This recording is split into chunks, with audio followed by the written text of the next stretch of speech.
which is why he was a candidate to slide to center. And if a year ago it was concern about tackle depth, which that would be accurate, this year it's concern about depth on the inside. We haven't really addressed that. We haven't had to. We've had essentially 2 centers for the better part of 6 years, 7 years, about 7 years. So, if you look at that, and then Tommy Gall slid in and did a really nice job for us. But we haven't played a lot of centers.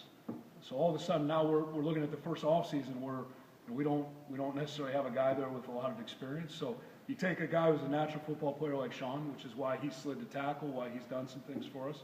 You slide him into center, and really you just count on his football aptitude to kick in because there's a little bit different when you're snapping the ball, and you're blocking guys. That's a little bit different.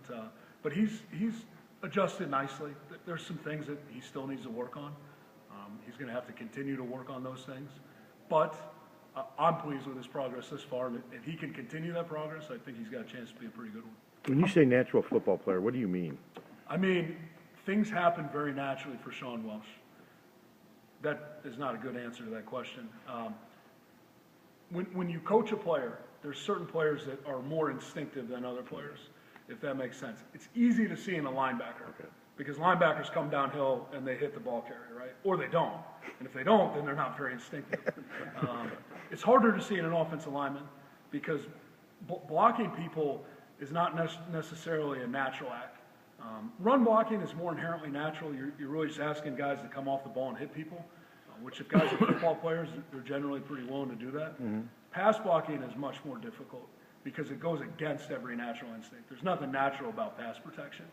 And when you find a guy that's a natural football player, those things that seem a little bit unnatural just make sense to him. And I think I've used the example before with you guys. Rob Gronkowski was that type of guy. Rob Gronkowski couldn't put something on the board. He probably couldn't diagram it for you or talk real intelligently about it.